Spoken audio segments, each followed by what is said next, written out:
పెళ్ళైనా పండగైనా వేడుక ఏదైనా పట్టు చీరల ప్రత్యేక వేదిక వారాహి సిల్క్స్. మండే ఎండాకాలంలో 2 తెలుగు రాష్ట్రాల్లో ఊహించని విధంగా వర్షాలు పడుతున్నాయి. మామూలు వర్షాలు కూడా కాదు, భారీ వర్షాలు పడుతున్నాయి. హైదరాబాద్లో కూడా నిన్న కురిసినటువంటి భారీ వర్షానికి చాలా ప్రాంతాలు కూడా తడిసి ముద్దయ్యాయి. నైరుతి ఋతుపవనాలు చురుగ్గా ముందుకు కదులుతున్నాయి. హైదరాబాద్ వాతావరణ శాఖ దీనికి సంబంధించి హెచ్చరికలు కూడా జారీ చేసింది. దాని ప్రకారం చూస్తే ఉత్తర దక్షిణ ద్రోణి ప్రభావంతో పాటు ఉపరితల ఆవర్తన ప్రభావంతో తెలంగాణలో వర్షాలు కురుస్తాయని కూడా తెలుస్తోంది. ఈ నేపథ్యంలో రానున్నటువంటి 2-3 రోజులలో ఇంకా భారీ వర్షాలతో పాటుగా రాష్ట్ర వ్యాప్తంగా అక్కడక్కడ వర్ష సూచనలు ఉన్నాయని వాతావరణ శాఖ అధికారులు తాజాగా వెల్లడించారు. ఉదయం నుంచి వీస్తున్నటువంటి చల్లని గాలులను హైదరాబాదీలు ఎంజాయ్ చేస్తున్నారు. నిన్న రాత్రి కూడా భారీ గాలులతో కొన్ని ప్రాంతాల్లో చెట్లు కూడా నేలకొరిగాయి. ఇప్పటికే తెలంగాణలోని పలు జిల్లాలలో వర్షాలు కూడా పడుతున్నాయి. రంగారెడ్డి జిల్లా చేవెళ్ల నియోజకవర్గంలో పలు చోట్ల ఉరుములు మెరుపులతో ఈదురుగాలులతో కూడిన భారీ వర్షం పడుతోంది. ఈ నేపథ్యంలో ప్రజలు అప్రమత్తంగా ఉండాలని అధికారులు సూచిస్తున్నారు. చెట్ల కింద ఉంటే పిడుగులు పడే అవకాశం ఉంటుందని హెచ్చరిస్తున్నారు.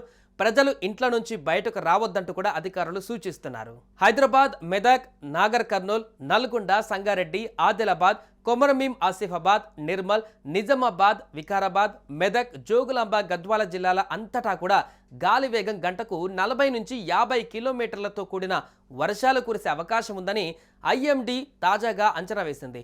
వర్షాల పట్ల రైతులు అప్రమత్తంగా ఉండాలని ఐఎండీ అధికారులు సూచించారు. వికారాబాద్ జిల్లా తాండూరు మండలంలో అకస్మాత్తుగా కురిసిన వర్షం కారణంగా రైతులు ఆగమవుతున్నారు. ఆరుగాలం కష్టపడి పండించిన వరి ధాన్యం వర్షార్పణమైంది. నిన్న రాత్రి కురిసిన వర్షానికి కొనుగోలు కేంద్రాలలో ఆరబెట్టినటువంటి ధాన్యం కూడా తడిసి ముద్దైంది. తాండూరు మండలంలోని అంతారము, దస్తగిరిపేట కానీ, చెంగోలు కానీ, గోనూరు కానీ, వీరారెడ్డిపల్లి కానీ తదితర గ్రామాలలో వరి ధాన్యం కొనుగోలు కేంద్రాల వద్ద ఈ యొక్క ఏర్పాట్లు చేశారు. కొనుగోలు కేంద్రం ఏర్పాట్లు ఆయా కొనుగోలు కేంద్రాలలో రైతులు విక్రయానికి తీసుకొచ్చిన ధాన్యం అంతా కూడా ఆరబెట్టారు.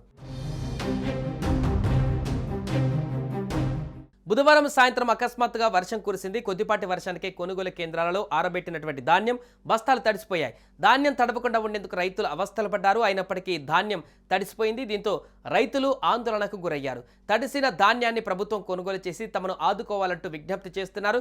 మరోవైపు కొనుగోలు కేంద్రాలలో ధాన్యం రక్షణకు వసతులు, సౌకర్యాలు కల్పించలేదని విమర్శలు కూడా వెల్లువెత్తుతున్నాయి. ఈ నేపథ్యంలో అప్రమత్తంగా ఉండాలంటూ కూడా అధికారులు సూచనలు చేస్తున్నారు. మరొకవైపు ఏపీలో ఎండలు, వానలు రెండు ఏటైం కుమ్మేస్తున్నాయి. టెంపరేచర్లు 44 డిగ్రీలకు చేరువలో నమోదవుతున్నాయి. నేడు రాష్ట్రంలో పలు జిల్లాలలో వడగాలులు, పలు ప్రాంతాలలో వర్షాలు కురిసే ఛాన్స్ ఉందని కూడా వాతావరణ శాఖ తెలిపింది.